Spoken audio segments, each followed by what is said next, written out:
พื่อป้องกันเหล่าภัยลินสิ้นทั้งหลายธรรมคุณทูลวางไว้กลางใจเพื่อช่วยให้หูทั่วถึงชั่วดีสังฆคุณทูลไว้ในชีวิตเพื่อช่วยปิดปลดทุกข์เป็นสุขีโดยบุญอภิวันอัญชลีสวัสดีโดยการนิรันดร์เทิน10 นิ้วกราบแนบใต้ไหวสาปารมีธรรมในครูบาอาจารย์พระมหาเถรานุเถระท่านเจ้าคณะพระสังฆาธิการทุกรูปทุกตนขอความสุขความสวัสดีในธรรมะแห่งองค์สมเด็จพระสัมมาสัมพุทธเจ้าจงมีแก่บรรดาสาธุชนท่านผู้ฟังทุกท่านที่ได้มีโอกาสเปิดวิทยุรับฟังรายการเสียงธรรมก่อนรับตาตั้งสถานีวิทยุเพื่อการศึกษาพระพุทธศาสนาและวัฒนธรรม FM ความถี่104.50 เมกะเฮิรตซ์วัดฝ่ายหินตำบลสุเทพอำเภอเมืองจังหวัดเชียงใหม่เมตตาในท่านพระครูสมุวิสุวัตรวรกิจโจท่านเจ้าวาดและท่านผู้อำนวยการสถานีวิทยุ เฟซบุ๊กไร้สดส่วนแห่งพระเรียนเอกวัดราชดำเนินรายการบรรยายธรรมะโดยอัตมภาพพระมหาประสิทธิธรรมาภินันโทวัดจังกำตำบลมะกอกอำเภอป่าซางจังหวัดลำพูนเผยแผ่ธรรมในนามของคณะสงฆ์หน่วยอบรมประชาชนประจำตำบลมะกอกหน่วยเผยแพร่ศีลธรรมของกรมการศาสนากระทรวงวัฒนธรรมเบอร์โทรศัพท์0615476539 0615476539 รายการนี้นำเสนอให้บรรดาญาติโยมได้ยินได้ฟังเป็นประจำทุกเมื่อค่ำยามแลง 19:05 นาทีโดยประมาณถึง 20 นาฬิกาช่วง 20 นาฬิกา20 นาทีหรือ 25 นาฬิกา19 นาฬิกา 25 นาทีโดยประมาณถึง 2 ทุ่มก็เป็นรายการเสียงธรรมก่อนรับตาขึ้น96ซึ่งก็เป็นขึ้นเพื่อการศึกษาพุทธศาสนาและจริยธรรมวิทยุท้องถิ่น FM 96.00 เมกะเฮิรตซ์ควบคุมดูแลของคณะสงฆ์ศูนย์เผยแพร่ธรรมคณะสงฆ์ภาค7 FM 96โดยการดูแลควบคุมโดยมูลนิธิวัดพระบรมธาตุเจ้าดอยสุเทพมีพ่อครูวันลบ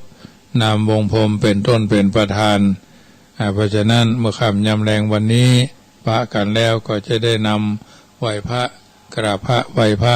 โยขันแก้ว5 โกฏากจำเริญพระพุทธคุณพระธรรมคุณสักเล็กน้อยตามโอกาสจังหวะเวลาณบัดนี้กราบ1กราบ2กราบ3กราบ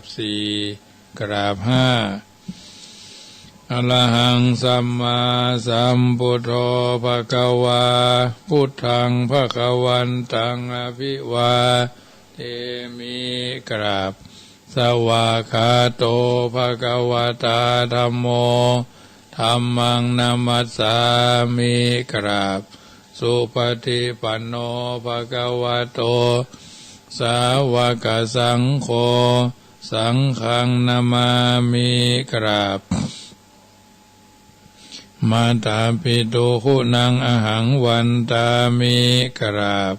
คุณูปการีวันตามิกราบกราบพระพุทธกราบพระธรรมกราบพระสงฆ์กราบระลึกถึงคุณพ่อคุณแม่กราบระลึกถึงคุณของครูบาอาจารย์ต่อไปก็โยขันแก้ว5 โกฏากโยสันนิสิโนวราโพธิมูเลมารังสเสนังมหันติงวิจโยสัมโพธิมากันจิงวะอนันตัญญาโนโลกุตโมตังปานามามิพุทธัง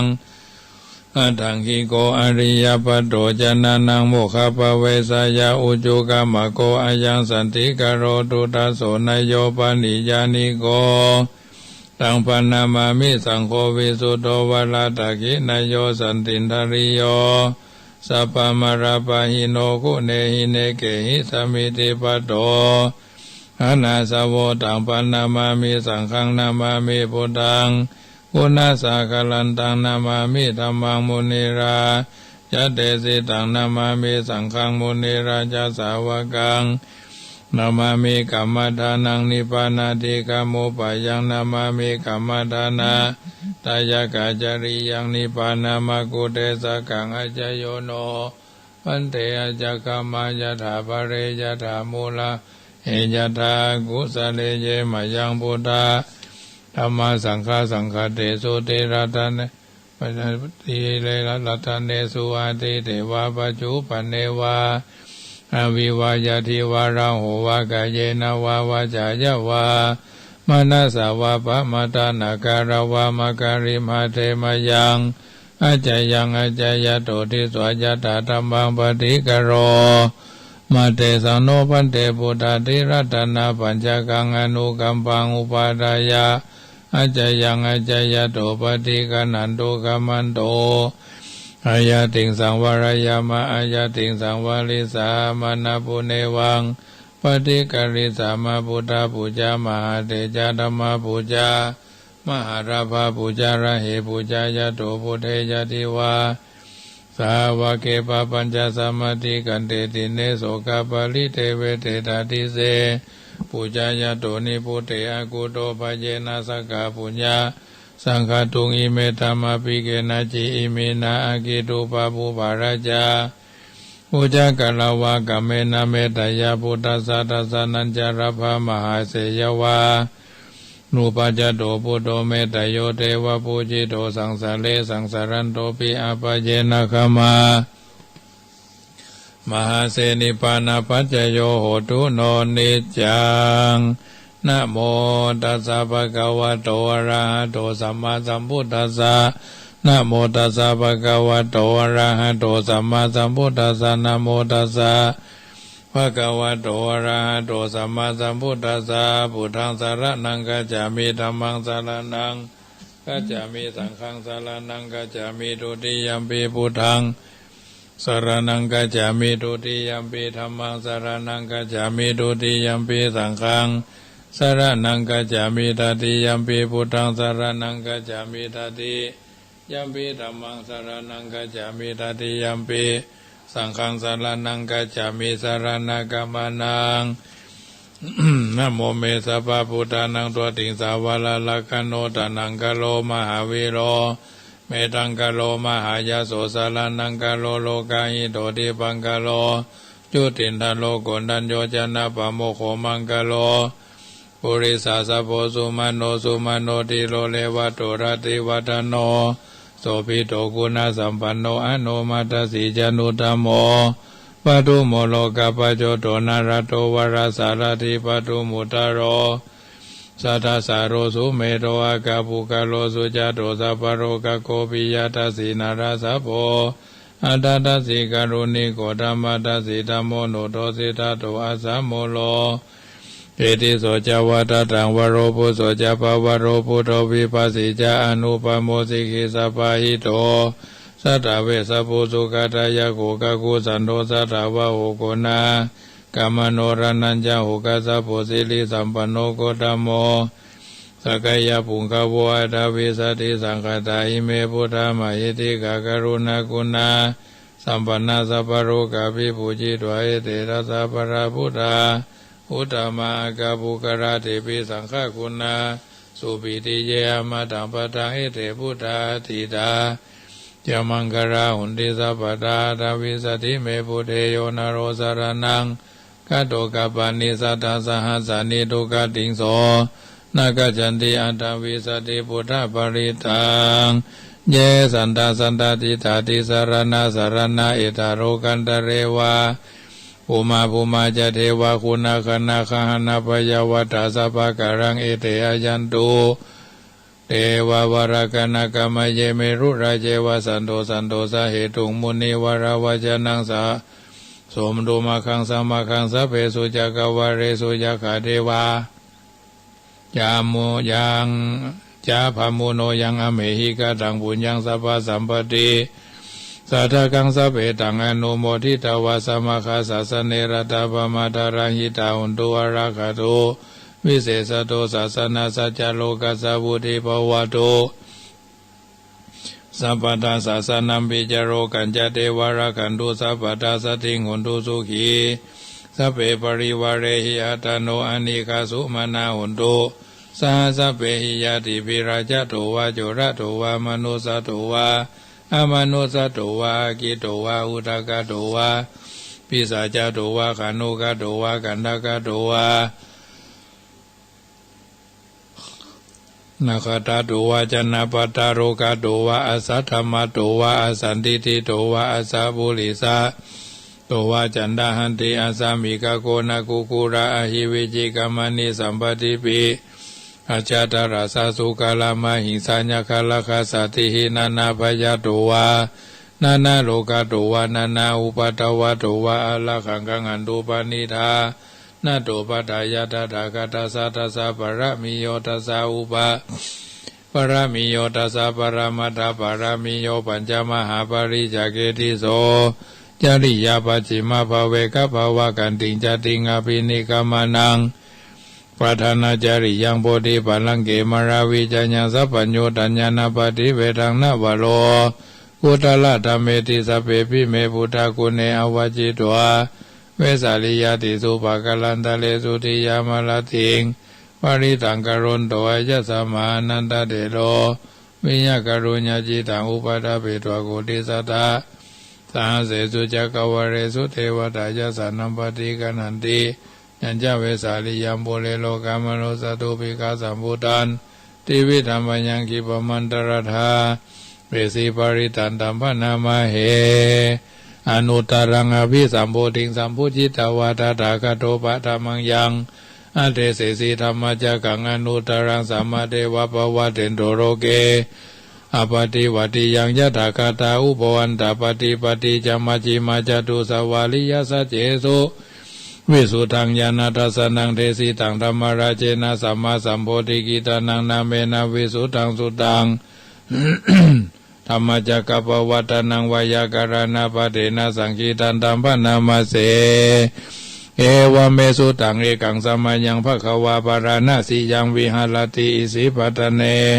มิคาทายตาลาโขภควาปัญจวัคคีเยภิกขุอามันเตสิภิกขวติปตันเตติเตภิกขุภควโตปัจจโสสุงภควปัจจอามันเดสิดาเวเมปิกาเวอันตาปปะจิเตนะนะเสวิตาปโยจายังกะเมสุกามาสุขานมิกานุโยโกหิโนกะโมโพตุจานิโกอนาริโยอนาตสันนิโตโยจายังอัตตาอิรามัฏฐานุโยโกตุโกอนาริโยอนาตสันนิโตเอเตเตภิกขเวอุปวันเตอนุปกามามจิมาปฏิปทาตถาคเตนะอภิสัมพุทธาจักขุการณียานาการณีอุปสัมมายาอภิญญายาสัมโพธายานิปานายาสังวัตติกตมาจสาภิกขเวมัจจิมาปฏิปทาตถาคเตนะอภิสัมพุทธาจักขุการณียานาการณีอุปสัมมายาอภิญญายาสัมโพธายานิปานายาสังวัตติอายะเมวะอริโยอาตังกิโก มะโกไสยติทังสัมมาทิฏฐิสัมมาสังกัปโปสัมมาวาจาสัมมากัมมันโตสัมมาจิโวสัมมาวายโมสัมมาสติสัมมาสมาธิ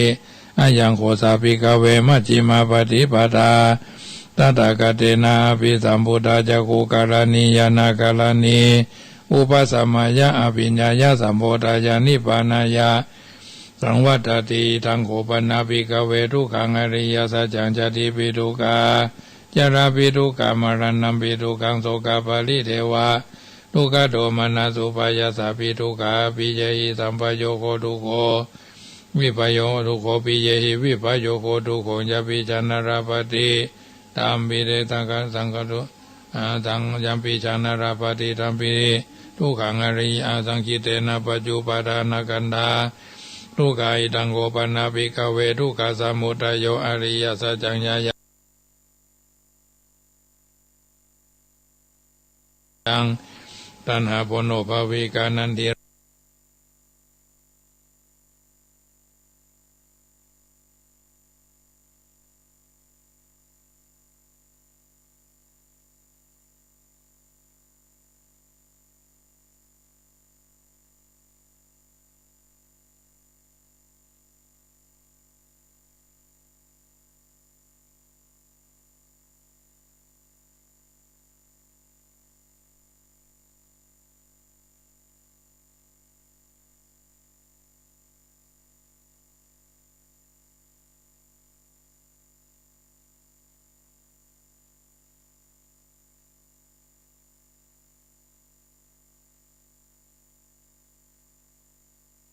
ทิฏฐิสัมมาทิฏฐิสัมมาสังกัปโปสัมมาวายโมสัมมาสติสัมมาสมาธิอิทังทุกขังอริยสัจจันติเมภิกขเวปุเพอนันโนสุเตสุธัมเมสุยัคโขอุดาปาทิญาณังอุดาปาทิปัญญาอุดาปาทิวิชชาอุดาปาทิอโรโกอุดาปาทิตังโขปานิตังทุกขังอริยสัจจังปริญญายันติเมภิกขเวปุเพอนันโนสุเตสุธัมเมสุยัคโขอุดาปาทิญาณังอุดาปาทิปัญญาอุดาปาทิวิชชาอุดาปาทิอโรโกอุดาปาทิตังโขปานิตังทุกขังอริยสัจจังอริยสัจจังปริญญาตันติเมภิกขเวปุเพอนันโนสุเตสุธัมเมสุจักขุงอุดาปาทิญาณังอุดาปาทิปัญญาอุดาปาทิวิชชาอุดาปาทิอโลโกอุดาปาทิตังทุกขสมุทัยโยอริยสัจจันติเมภิกขเวปุเพอนันโนสุเตสุธัมเมสุจักขุงอุดาปาทิญาณังอุดาปาทิปัญญาอุดาปาทิวิชชาอุดาปาทิอโรโกอุดาปาทิตังโขปานิตัง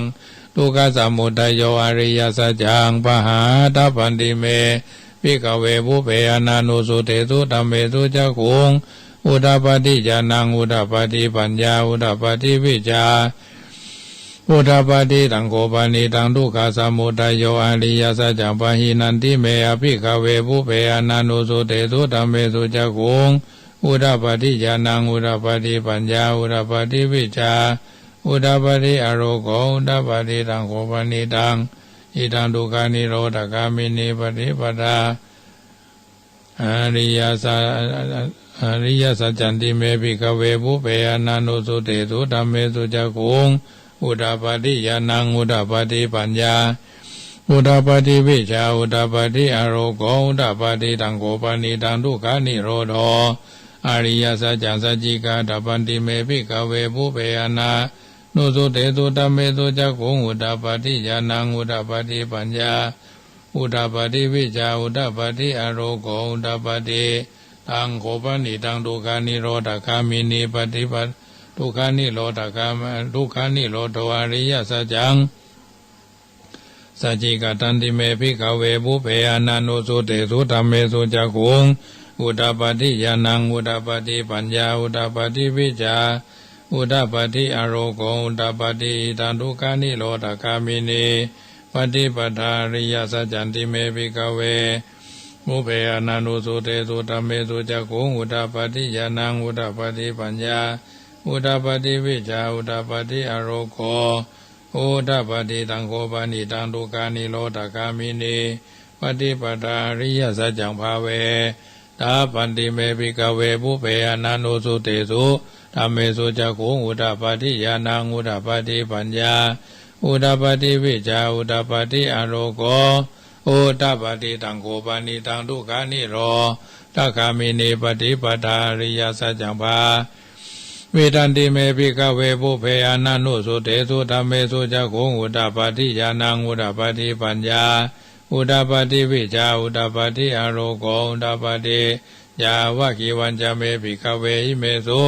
จตุสุอริยสัจเจสุเอวันติปริวัตตังนวาดสากรังยะถาภูตังญาณทัสสนังสุวิสุตังอโหสิยตาหังภิกขเวสัทเทวเกโรเกสัมมาระเกสัพพมเกสัสสมณะพระมณียาปัจจายสัตเทวมนุษย์สายะอนุตตรังสัมมาสัมโพธิงอภิสัมพุทโธปัญจญาสิญญโตจะโขเมภิกขเวหิเมสุจตุสุอริยสัจเจสุเอวันติอายันตัมปนะเมตัสสนังอุดาปฏิอากุปะเมวิมุตติอายะมันติมาชาตินาเทปุณภโวติอิธัมมโวจาภควะอัตถมนาปัญจวัคคียาอิโกภควะโตภาสิตังอภินันทุงอิมัสสมิงจปนะวายากรณะสมิงปัญญมเนยยสัมมโตโกนัญญาสัญญาโกนัญญาสะวิราชังวิธามรังธรรมจักขุงอุดาปาติยังกินจิสมุทัยธรรมสัพพันตังนิโรธาธรรมันติภวติอโภโลกัสสมินเตเมสมินเตภมานังเทวานังสัตตังโสตวจตุมหาราจิกาเทวสัตตมโนสเวสุจตุมหาราจิกานังเทวานังสัตตังโสตวทวติงสาเทวสัตตมโนสเวสุทวติงสานังเทวานังสัตตังโสตวนิมานารติเทวาสัตตมโนสเวสุนิมาท าวะทิงสานังเดวานังยามาเดวาสัตตามนุสาเวสุงยามานังเดวานังสัตตังสุตวะตุสิตาเดวาสัตตามนุสาเวสุงตุสิตานังเดวานังสัตตังสุตวะนิมานารติเดวาสัตตามนุสสาเวสุงนิมานารตินังเดวานังสัตตังสุตวะปารานิเมตาวาสวัตติเดวาสัตตามนุสาเวสุงปารานิเมตาวาสวัตตินังเดวานังสัตตังสุตวะปมาปริสัจจาเดวาสัตตามนุสาเวสุงปมาปริสัจจานังเดวานังสัตตังสุตวะปมาปโรหิตาเดวาสัตตามนุสาเวสุงปมาปโรหิตานังเดวานังสัตตังสุตวะมหาปมาเดวาสัตตามนุสาเวสุงมหาปมานังเดวานังสัตตังสุตวะปริตาภาเดวาสัตตามนุสาเวสุงปริตาภานังเดวานังสัตตังสุตวะปมานาภาเดวาสัทธามนุสาเวสุงปมานาภานังเดวานังสัตตังสุตวะภัสสระเดวาสัตตามนุสาเวสุงภัสสระนังเดวานังสัตตังสุตวะปริตาสุภาเดวาสัตตามนุสาเวสุงปริตาสุภานังเดวานังสัตตังสุตวะปมานาสุภาเดวาสัตตามนุสาเวสุงปมานาสุภานังเดวานังสัตตังสุตวะสุภกินากาเดวาสัตตามนุสาเวสุงสุภกินากานังเดวานังสัตตังสุตวะเวหะปะราเดวาสุภกินากาเดวาสัตตามนุสาเวสุงสุภกินากาอาสาสัญญีสัตตาเดวาสัตตามนุสาเวสุงสัญญีสัตตานังเดวานังสัตตังสุตวะเวหะปะราเดวาสัตตามนุสาเวสุงเวหะปะรานังเดวานังสัตตังสุตวะอัตตปะเดวาสัตตมนุสาเวสุงอัตตปานังเดวานังสัตตังสุตวะสุทัสสะเดวาสัตตมนุสาเวสุงสุทัสสะนังเดวานังสัตตังสุตวะสุทัสสีเดวาสัตตมนุสาเวสุงตุสิตานุสิตังตุสิตานังเดวานังสัตตังสุตวะสุทัสสะเดวาสัตตมนุสาเวสุงเอกอาคานิทักกะเดวาสัตตมนุสาเวสุงเอตัมภะคะวะตาปรณะสิยังอิสิปัตตเนมิกัตตะเยอนุตตรังธรรมจักขังภวติตังอปฏิวัติยังสามเณรวาพามเณรวาเทเวนวามาเรนวาพมุนวาเกนะจีวาโลกัสสเมนเตภูมานังเดวานังสัตตังสุตวะจตุมหาราชิกาเดวาสัตตมนุสาเวสุงจตุมหาราชิกานังเดวานังสัตตังสุตวะตุสิตาเดวาสัตตไอติหะเตนะคะเนนะเตนะโมโหเตนะยาวะพมโรกัสสโตอภุคจิอายัญจตัสสะสหสีโลกาตโตสังกัมปิสัมภกัมปิสัมภเวทิยปมโนเจ้าโอลาโลโอปาโสโลเกปตุลาโหสีอติกัมเมวังเทวานุภาวังอัตโขภะคะวาอุทานังอุทานเนสีอัญญาสีวัตโพโกนัญโยอัญญาสีวัตโพโกนัญโยติอิติหิตังอายะสมะโตโกนัญญาสัญญาโกนัญโย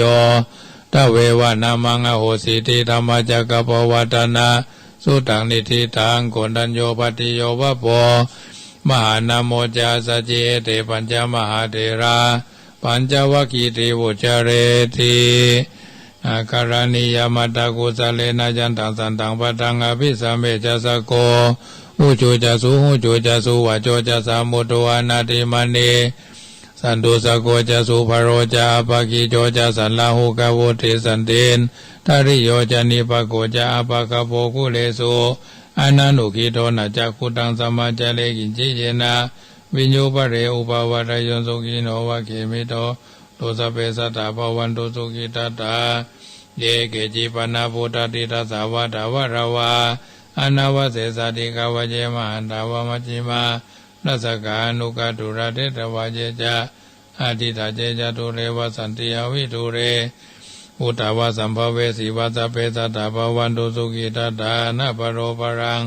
นิโกเพตนาติมันเจตกะตาจินังกินจิปยาโลสนาปฏิกสัญญาณมัญญาสาตุกามิจายามตายตานิยังพุทธังอายุสายกาพุทธามนุระเขวัมปิสัพพพุทเทโสมานาสัมภาวะเยอปาริมานังเมตัญจสัพพโรกัสสมิงมานาสัมภาวะเยอปาริมานังอุทังอโตจติริยัญจาสัมปทังอเวรังอสัมปทังทิฏฐัญจลังนิสิโนวาสยาโนวายาวัตตสาวิกตมิโต เอตังสติงอติตายาพระมะเมตังวิหารังยิตมาโหทิฏฐิจานุปกรรมสีลาวาทัสสเนนะสัมปันโนกะเมสุเวนยเขตังนายจตุกปัสสยังอุณเรติติการณินิเมตสุตังยันตุนิเมตังอวามังการัญจโยจามานาโพสกุณาสัสสะโตปะปะกะโหตุโสเปนังอกันตังพุทธาธัมมาสังฆานุภาเวนะวินาสเมนโตอะหังสุขีโตโหมิอะหังอเวโรโหมิอะหังอภัยยาปโจโหมิอะหังอนิโกโหมิอะหังสุขีอัตนังปริหารามิทัสสะสุติสาสะเปสัตตาเวราหุนตุอภัยยาปจาหุนตุอนิกาหุนตุสุขีอัตนังปริหารันตุต่อไปก็แผ่เมตตาเนอะอิมังทานากัมมังศีลกัมมังภาวนากัมมังนิพพานาปัจจโยโอตุเมนิจังด้วยอำนาจแห่งบุญกุศลที่ข้าพระเจ้าได้ตั้งใจสวดที่ยายพระพุทธคุณพระธรรมคุณพระสังฆคุณในเย็นวันจันทร์นี้ขอกุศลส่วนนี้จงบังเกิดจากการแผ่เมตตาแต่บุรพชนทั้งหลายมีพ่อแม่ครูอุปัชฌาย์อาจารย์สัมภาสัตว์ทั้งหลายที่เป็นเพื่อนทุกข์เกิดแก่เจ็บตายด้วยกันทั้งหมดทั้งสิ้นจงเป็นสุขเถิดอย่าได้มีเวรแก่กันและกันเลยจงเป็นสุขเถิดอย่าได้มีความทุกข์กายทุกข์ใจเลยจงมีความสุขกายสุขใจและรักษาตนให้พ้นจากทุกข์ภัยด้วยกันทั้งหมดทั้งสิ้นเถิดเอาละสาธุชนคนดีผู้มีจิตอันเป็นกุศลฟังการสังวาสสวดที่ยายพุทธคุณธรรมคุณเรียบร้อยต่อไปก็จะเป็นธรรมะเป็นปฏิพรให้บรรดาญาติโยมที่ฟังอยู่ทางบ้านเนาะท่านเป็นผู้ว่างเว้นจากภาระธุระประการใดแล้วก็พึงตั้งใจฟังน้ำฟังธรรมเรื่องความเป็นอยู่การดำเนินชีวิตของแต่ละคนแต่ละท่านเนาะอยู่กันอย่างพี่ดีกันอย่างน้องปรองดองกันเหมือนญาติชาติประเทศเราก็ถือว่าเป็นเมืองที่เจริญด้วยหลายๆสิ่งหลายๆอย่างโดยเฉพาะความเป็นผู้ที่มีชีวิตที่บสูญเปล่าก็คือการทำหน้าที่ของพ่อที่แท้แม่ที่ถูกลูกที่กตัญญูมีพระบาลีตรัสว่าปฏิปัจเฉทะเมทาวีอโมคังชีวิตังยถาปฏิปัจเฉทะเมทาวีอโมคังชีวิตังยถาเป็นต้นแปลว่าผู้มีปัญญาพึงปฏิบัติตนโดยประการที่ชีวิตจะบำเพ็ญมันดังนี้ซึ่งมีอธิบายเป็นลำดับไปรายการเสียงธรรมะก่อนรับตาช่วงที่2ก็เป็นสถานีวิทยุท้องถิ่นจังหวัดเชียงใหม่คลื่นพระพุทธศาสนาและจริยธรรมควบคุมโดยศูนย์เผยแผ่ธรรมคณะสงฆ์ภาค7 FM 96.00ณหอคำพญาเมืองลายอาคารสุเทพสุพรมสุเทพซึ่งก็เป็นสถานที่ได้จัดกิจกรรมหลายๆสิ่งหลายๆอย่างภาคแรงของวันนี้ก็ทุ่ม25 ถึง 2 ทุ่มโดยประมาณรายการอันนี้ก็จะพลิกมาพบกับบรรดาญาติโยมช่วงแรกเป็นคลื่น104เนาะซึ่งก็เป็นวิทยุเพื่อการศึกษาพระพุทธศาสนามีพระบาลีกล่าวไปตะกี้ว่าปฏิปัจเฉทะเมทาวีอโมคังชีวิตังยถาแปลว่าผู้มีปัญญาพึงปฏิบัติตัวปฏิบัติตนปฏิบัติจิตปฏิบัติใจโดยประการที่ชีวิตจะบ่เป็นหมันดังนี้ซึ่งมีการอธิบายเอาไว้ว่าธรรมดาบุคคลเนาะธรรมดาบุคคลที่เกิดมาในโลกนี้ต้องมีส่วนประกอบสำคัญคือกายกับใจด้วยกันทุกคนซึ่งกายกับใจนั่นมีปกติอยู่ด้วยกันอาศัยกันและกันไปความได้ความเสียของบุคคลนั้นอยู่ที่กายกับใจนี้เท่านั้นบ่ได้อยู่ที่ชาติตระกูลยศศักดิ์สมบัติบริวารความเกิดจัดว่าเป็นส่วนเบื้องต้นของชีวิต ความตายจัดเป็นที่สุดแห่งชีวิตบ่มีภัยปฏิเสธได้ว่าบ่เป็นความจริงทั้งความเกิดความตายบ่จัดว่าเป็นความบ่ได้ความเสียของคนเฮาเพราะเป็นเบื้องต้นและที่สุดเท่านั้นส่วนความได้ความเสียกำไรหรือขาดทุนนั่นท่านว่าอยู่ระหว่างเกิดกับตายเพราะฉะนั้นญาติโยมความเป็นไปแห่งชีวิตระหว่างเกิดกับตายนี้เป็นความได้ความเสียของคนที่เกิดมาในโลกนี้ถ้าจะเปรียบก็เหมือนกับการค้าการขายแต่ความจริงแล้วการค้าการขายเสียแถมที่ยังจะดีกว่าเพราะว่าผลลัพธ์ยังมีออกมาเป็นสองส่วนคือกำไรและขาดทุนหรือเสมอตัวแต่ในความเป็นของชีวิตนั่นชีวิตของคนเฮาบ่มีการเสมอตัวถ้าบ่ได้กำไรก็ขาดทุนเท่านั้นกล่าวคือชีวิตที่เสมอตัวก็คือชีวิตที่ขาดทุนเพราะเป็นชีวิตที่ประมาทคนที่ปล่อยชีวิตให้ร่วงไปด้วยความประมาทถึงแม้ว่าบุญจะบ่ได้ทำกรรมก็บ่ได้สร้างก็ตามแต่บุญนั่นก็ถือว่าเป็นกำไรของชีวิตกรรมก็คือถ้ากรรมก็ถือว่าเป็นทางขาดทุนแห่งชีวิตแต่เมื่อบุญบ่ได้ทำกรรมบ่ได้สร้างก็แปลว่าชีวิตของเขานั่นเสมอตัวชีวิตของคนที่เป็นเช่นนี้จัดว่าเป็นชีวิตที่ประมาทคนที่เป็นอยู่ด้วยความประมาทนั่นถือว่าเป็นผู้มีชีวิตที่ขาดทุนเพราะการที่คนเราจะมีชีวิตอยู่มาได้จนถึงวันเนี้ยจักมาเป็นการง่ายเลยพุทธเจ้าทรงสอนเกี่ยวกับเรื่องของชีวิตไว้ในที่ต่างๆมากมายบางแห่งพระองค์ตรัสว่าชีวิตของคนบางคนเป็นบางคนเป็นคนสุจริตคือเป็นชีวิตที่มีที่ดีเป็นชีวิตที่งามเป็นชีวิตที่รุ่งเรืองสุขใสเป็นชีวิตที่อยู่เย็นเป็นสุขเป็นชีวิตที่มั่งคั่งสมบูรณ์อย่างนี้เรียกว่าเป็นสุชีวิตแปลว่าชีวิตที่ดีงามในบางแห่งตรัสเรียกชีวิตของคนบางคนว่าเศรษฐชีวิตคือชีวิตที่ประเสริฐหมายความว่าบุคคลประเภทนี้ดำรงชีวิตด้วยอาศัยปัญญาเป็นประทีปส่องทางแห่งชีวิตแล้วดำเนินไปตามทางนั้นผู้ดำเนินการชีวิตด้วยปัญญานั้นก็คือผู้มีปัญญารู้จักชอบรู้จักบุญรู้จักโทษและประโยชน์และไม่ใช่ประโยชน์รู้จักได้รู้จักเสียถ้าพิจารณาตามความเป็นไปของบุคคลในโลกนี้บุคคลผู้ที่ดำเนินชีวิตอยู่ระหว่างที่อยู่ในทางที่ประเสริฐนั้นจักหันได้ว่าเป็นผู้มีบุญผู้มีปัญญาทั้งนั้นเบื้องต้นเมื่อมีปัญญารู้ว่าสิ่งที่เป็นบาปสิ่งนี้เป็นบุญเขาก็จะละบาปบำเพ็ญบุญเมื่อรู้ว่าสิ่งนี้เป็นคุณสิ่งนี้เป็นโทษก็จะทำสิ่งที่เป็นคุณละเว้นสิ่งที่เป็นโทษเมื่อรู้ว่าสิ่งนี้เป็นประโยชน์สิ่งนี้บ่เป็นประโยชน์ก็จะประกอบแต่สิ่งที่เป็นประโยชน์ละเว้นการประกอบสิ่งที่บ่เป็นประโยชน์เมื่อรู้ว่านี้เป็นทางได้นี้เป็นทางเสียหรือเป็นส่วนได้ส่วนเสียแก่ชีวิตของตนเขาก็จะทำแต่สิ่งที่เป็นชนวนเป็นส่วนบ่ทำสิ่งที่เสียหายวุ่นวายเดือดร้อน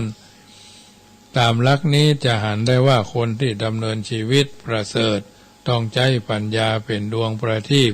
นำทางของชีวิตและประพฤติตามทางที่ได้แล้วในที่บางแห่ง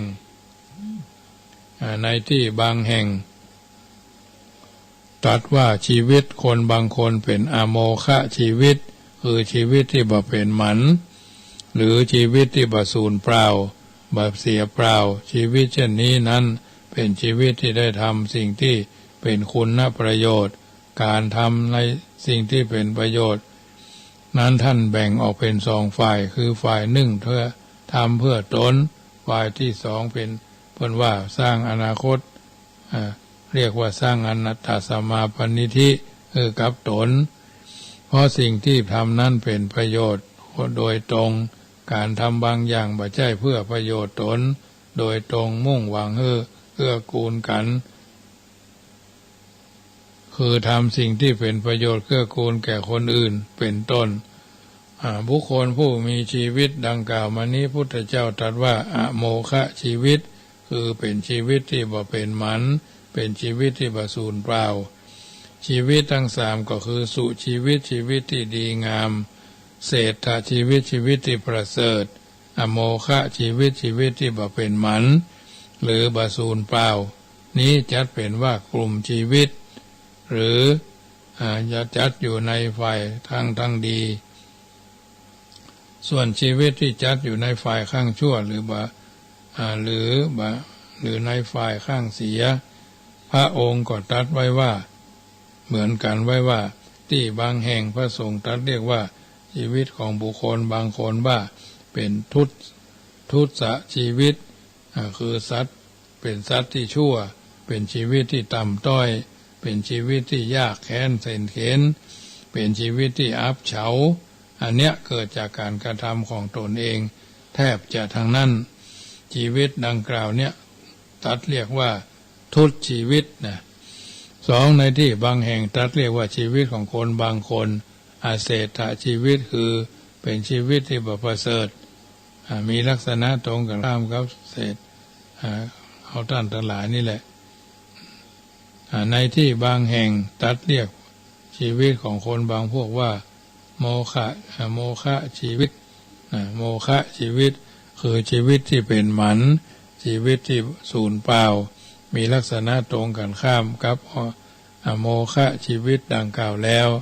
ชีวิตที่เป็นทุตชีวิตก็คือชีวิตที่ชั่วช้าชีวิตที่เลวทรามก็คือชีวิตที่ยากแค้นแสนเข็ญชีวิตที่อำนวยชีวิตที่อับเฉาหรือหม่นหมองจัดเป็นชีวิตที่อยู่ในฝ่ายข้างชั่วบ่ใช่กลุ่มชีวิตฝ่ายข้างดีแถมประการหนึ่งคนบางคนนั้นถึงแม้ว่าไม่บุญแล้วถึงแม้บุญจะบ่ได้ทำแต่กรรมก็บ่ได้สร้างแปลว่าดีก็ไม่ได้ดีก็ไม่ได้ทำชั่วก็ไม่ได้ทำชีวิตของคนพวกนี้เรียกว่าอัญญังในทางพุทธศาสนานั้นพุทธเจ้าตรัสสงเคราะห์แบบนี้เข้าในโมฆะชีวิตเพราะชีวิตของคนเฮานั้นบ่เหมือนการเล่นการพนันบัตรที่มีได้มีเสียและช่องทางคือได้ใช้เงินที่ใช้บ่ได้เสียเรียกว่าเจ้ากันไปแต่ชีวิตของคนบางคนบ่มีเจ้าก็คือบ่ได้ก็ต้องได้บ่มีก็ต้องมีบ่มีก็ต้องมี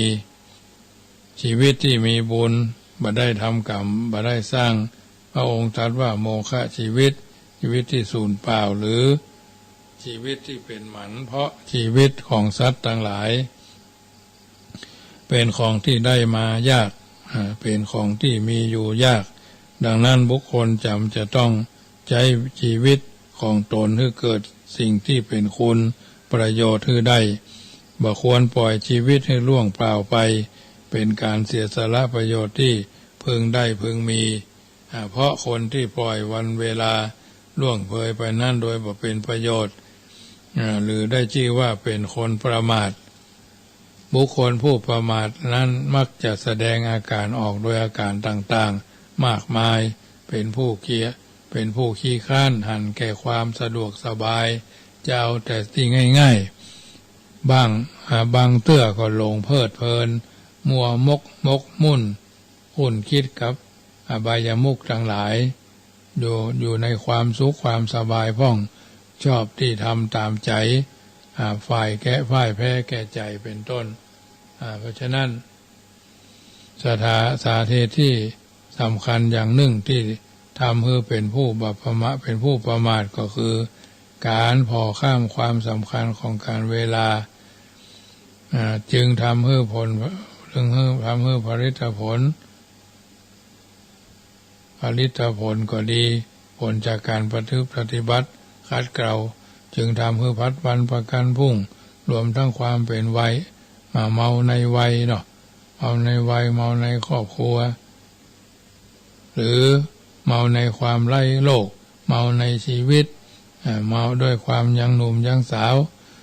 จะอยู่ที่ไหนทำเมินร่างกายของเราก็แข็งแรงดีบ่เป็นหยังนะบ่เป็นหยังมาคือบ่ฮู้จักตายทำให้ปล่อยตัวปล่อยใจและปล่อยเวลาผ่านไปบ่เร่งรัดทำกิจการนันใดและบำเพ็ญความดีกว่าจะฮู้ตัวก็สายเกินไปแล้วอันนี้เป็นต้นญาติโยมบุคคลที่สาเหตุทั้งหนึ่งที่ทำให้เป็นผู้ที่ทำให้เป็นผู้ประมาทก็คือการมองข้ามความสำคัญของการเวลาจึงทำให้เกิดพัดวันประกันพรุ่งอื่นๆได้กันเข้ามาประเดประดังกันเข้ามาเนาะรวมทั้งความเมาในวัยเมาในความไร้โลกและเมาในชีวิตหรือมองหันที่เป็นอิสระเหมือนกันเป็นอยู่อย่างนี้ตลอดไปบ่ฮู้จักแก่บ่ฮู้จักตายทำให้ปล่อยตัวปล่อยใจและปล่อยเวลาผ่านไปบ่เร่งรัดทำกิจการและบำเพ็ญความดีกว่าจะฮู้ตัวก็ควายเกินไปสมดังพุทธภาษิตที่ตรัสว่าปมาโทมัจจุโนปะทังความประมาทในทางแห่งความตายและอันนี้เป็นต้นเยปมัตตายะถามัตตาบุคคลผู้ประมาทบ่ต่างอย่างกับคนตายแล้วเป็นต้นความเสียหายต่างๆที่เกิดมีขึ้นอยู่ในปัจจุบันเนี่ยก็เพราะบุคคลผู้ประมาทบ่รู้จักนำสติปัญญา มาตักเตือนตัวเก่ามีคำท่านกล่าวเอาไว้ว่าเป็นการง่ายที่บ่มีตีโพยตีพายในยามตกยากแต่เป็นการยากที่จะบ่ลงลืมตัวในเมื่อยามวิบัติได้เนาะเป็นการง่ายที่จะตีโพยตีพายในในยามตกยากแต่เป็นการยากที่จะได้ยักบ่หลงลืมตัวตนในยามวิบัติหรือสุขสบายก็ดีเพราะฉะนั้นเมื่อได้มีปฏิสุขแล้วก็อย่าลงลืมตัวอย่าเป็นเครื่องยิงทะนงหูจักความอ่อนช้อยเนาะมีสัมมาคารวะพอหันสิ่งต่างๆว่าเป็นเรื่องที่จะต้องเรียนรู้แต่มากมายสอนตนเองเตือนตนเองเสมอส่วนตนเองแล้วใครจะมาบอกเตือนด้วยพุทธภาษิตที่ว่าอัตตนังอัตตนาโจทยัตตานังเนาะตนเตือนตนของตนให้พ้นผิดเตือนจนจิตเตือนตนเตือนจิตตนได้ใครจะเหมือนคนเตือนตนไม่ได้ใครจะเตือนคนแช่เชือนจงเตือนตนให้พ้นภัยเป็นต้นอันนี้เป็นวลีคำกล่าวที่ท่านผู้รู้ก่อนไกลกล่าวเอาไว้เป็นอาหารใจกำรับทุกคนทุกท่านที่ได้ยินได้ฟังรายการนี้แล้วอยู่จุดไหนมองใดก็โทรศัพท์ทักทายกันเข้ามาได้เนอะวันนี้ภาคแรงนี่ทุ่ม6 โมงถึง 7 โมงนั่นบัดจัดรายการเพราะว่าเดินทางไปรับน้ำที่กลุ่มของโยมแม่เพนท่าช้างก็จำนวนหนึ่งโยมแม่บุญศรีสร้างเลงก่อนน้ำก็จำนวนหนึ่งและก็หลายๆที่เพิ่นหอมน้ำหอมอย่างมาเนาะผักเจ้าก็มีอาตมาภาพก็ได้รับไว้เป็นที่เรียบร้อยซึ่งบุญกินบุญตาลก็วันที่31นี่ก็งานทำบุญอายุวัฒนมงคล58 ปีอาตมาภาพพระมหาประสิทธิ์ธรรมาภินันโทประธานหน่วยอบรมประชาชนประจำตำบลมะกอกหน่วยเผยแพร่ศีลธรรมกรมการศาสนากระทรวงวัฒนธรรมเป็นต้นนี่เป็นงานที่ทำกันมาอยู่สม่ำเสมอเพราะฉะนั้นช่วงเทศกาลงานทำบุญที่จะถึงวันที่31นี้ท่านใดมีกุศลเจตนาใครจะร่วมทำบุญเป็นเจ้าภาพสังฆทานตัวสังฆทานนี้เป็นชุดเครื่องเขียน จุดละ500 บาทเนาะยังเหลือแถม12 ชุดนะเหลือแถม12 ชุดก็อาศัยศรัทธาญาติโยมในที่ทั้งสี่ร่วมกินร่วมทานร่วมทำบุญสิ่งใดสิ่งหนึ่งที่มันเป็นคุณเป็นก้าขอให้มันเป็นประโยชน์กับคนหมู่นักดังนั้นเมื่อค่ำยามแรงของวันนี้สาธุชนอยู่ทางบ้านฟังทางบ้านเป็นจะใดก็โทรศัพท์ทักทายกันมาได้เนอะ0615476539 0615476539พี่น้องอยู่ทางใดล่องบัวแดงแม่ออนสันกำแพงแม่ดอยสะเก็ดนะ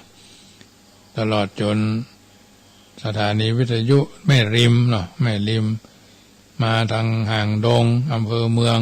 เชียงใหม่ทางแม่เหี้ยเนาะตลอดจนหลายสถานีพ่นลิงสัญญาณระหว่างการตัดรายการวิทยุ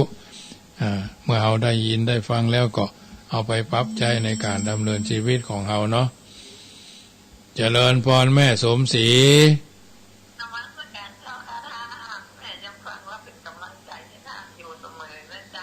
เจ้าอนุโมทนาเนอเจ้า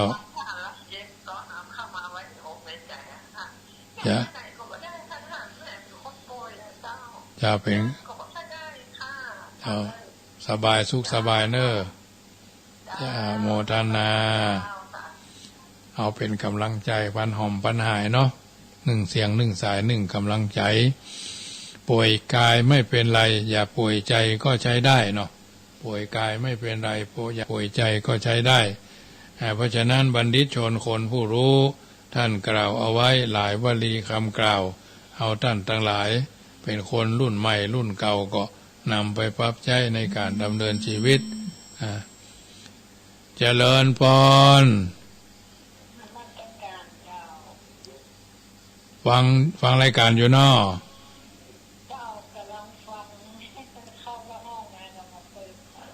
จะฟังไปเรื่อยๆเนอะเจริญเจ้าโมทนา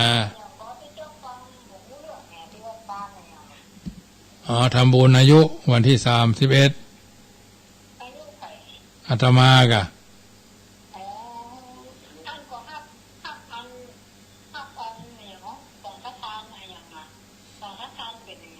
สังฆทานเป็นเครื่องเขียนชุดละ500เอกะเหลือน้ำนี่แพ็คละ40 1,000 ขวดก๋วยเตี๋ยว1,000 ถ้วยเจ้าโมทนาเนอเจ้า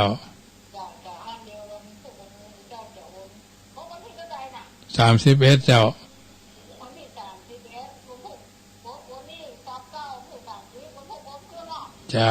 เจ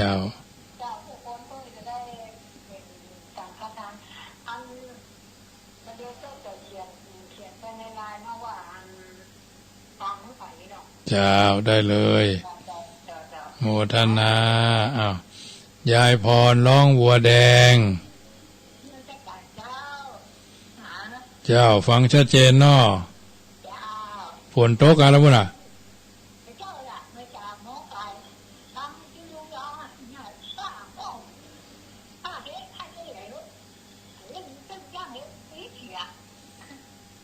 มันจังมาช่วง2 โมง 3 โมงเนาะ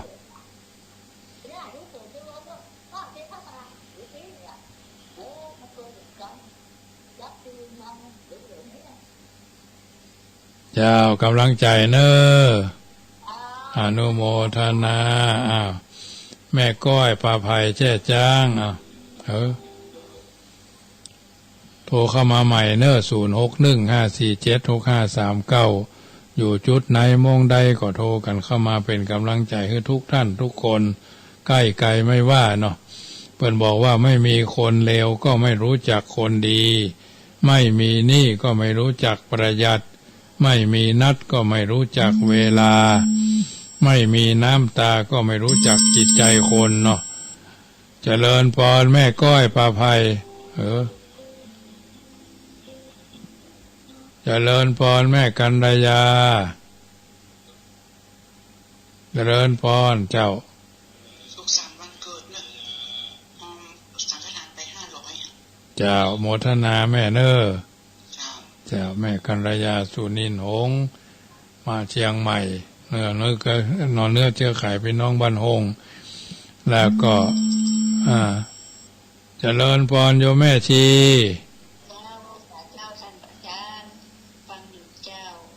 ฝนน่ะทั้งเพศก็เหมือนกันนะแม่ทั้งตะวาละโมทนาเนอเจริญพระจำกันกันเนาะโยมแม่สันเข้าแคบเจ้าเขาชัดเจนเนาะทั้งพุ่นเนาะเจ้าฝนมาตกกันวะเนี่ยทั้งเพศมันก็ลึ่งกระล่างไปทางใดทางเบาเว้ยอย่าโมทนาแม่เนอเจริญพรเนาะแม่ก้อยเสียงเพื่อนโทรศัพท์มันเป็นอย่างมันเด้งไปจ้ะ0615476539เสียง1สาย1กำลังใจเนอะเพื่อนบอกว่าหมอรามาหมอศิริราชหมอโรงพยาบาลสงฆ์พระก็ไม่ค่อยกลัวพระกลัวหมอปลาจัดยาเต็มพิกัดเลยนะเจริญพรเสียงโทรศัพท์ไม่ก้อยมันบัดดีเฮ้ยมาหัวเป็นจะได้เล็กจะดีเป็นดาบได้นั่นต้องถูกไฟเผาจนแดงแล้วจะต้องถูกทุบถูกตีแถมจึงจะเป็นดาบได้อย่างสวยงามชีวิตที่บ่ถูกทุบบ่ถูกเผาทำงานใหญ่ให้แผ่นดินไม่ได้นะประมาณน่ะอันนี้วลีคำเก่าของบัณฑิตชนคนผู้รู้เจริญพรแม่โทรศัพท์เป็นอย่างนั้นต้องไปแก้ไขใหม่มันมีก็เสียงเพลงแม่เอ้ยเพราะฉะนั้นเสียงมันโทรศัพท์เป็นอย่างนั้นเจริญพรพี่น้องบ้านป่าแงะนอมาได้ยินเสียงเหมือนนอชัดเจนทั้งพุ่นฟังเข้าใจดีนออนุจะโมทนา10 นิ้ววันตากันนอเจริญพรโยมแม่ช่างคำน้อยฟังชัดเจนดีนอทั้งพุ่น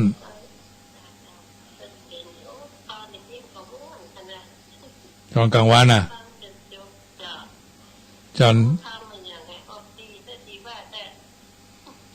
ไหนตอนที่บ่ายโมงบ่าย2นี่เหรอตอนอย่างก็สุภาษิตทำคำสอนเดี๋ยวถ้าแทนเขาเลยจะเอาทำมาเตะอะไรกันเก็บหันเก็บนี่บ่ล่ะขอแห้งแหน่เจ้าเจริญพรนะตอนแทนคนนั่นคนนี้ตัวนั่นตัวนี้ก็จะได้เอาธรรมมาเทศน์เอาญาติโยมแต่ว่าถ้ารายการโดยตรงนั่นก็เป็นธรรมะบรรยายเนาะเรื่องนั่นเรื่องนี้ไปเรื่อยๆพอเทศกาลงานทำบุญตานหาบุรพชนตานหาผีแต่เก่าเนาะเมินไว้เนาะควรจะตานกันทุกคนมันยังมีชีวิตอยู่แต่จะไปลืมตานให้ตัวเก่าด้วยเนาะจะไปลืมตานให้ตัวเก่าด้วยแม่จันทราฟังชัดเจนนี่เนาะแม่เนาะ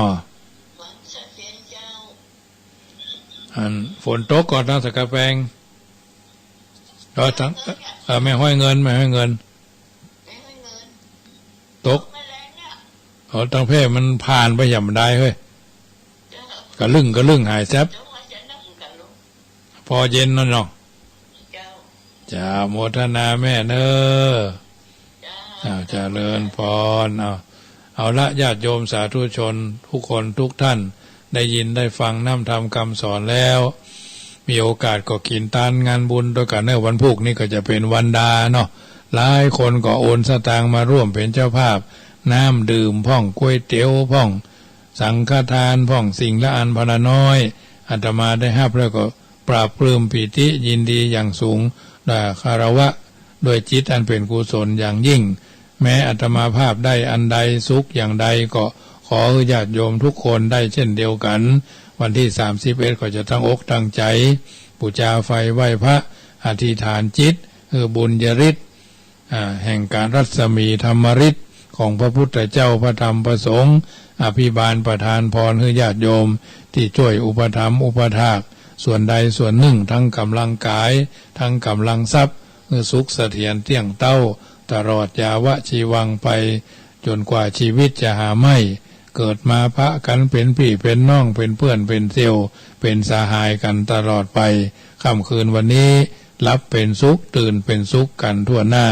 รัตนัตยานุภาเวนะรัตนัตยะเตจสาพุทโธบังซ้ายธัมโมบังขวาสังโฆบังกายาอะระหังบังเกสาอะระหังพุทโธนะโมพุทธายะอายุวันโนสุขังปะลังขอเจริญปอน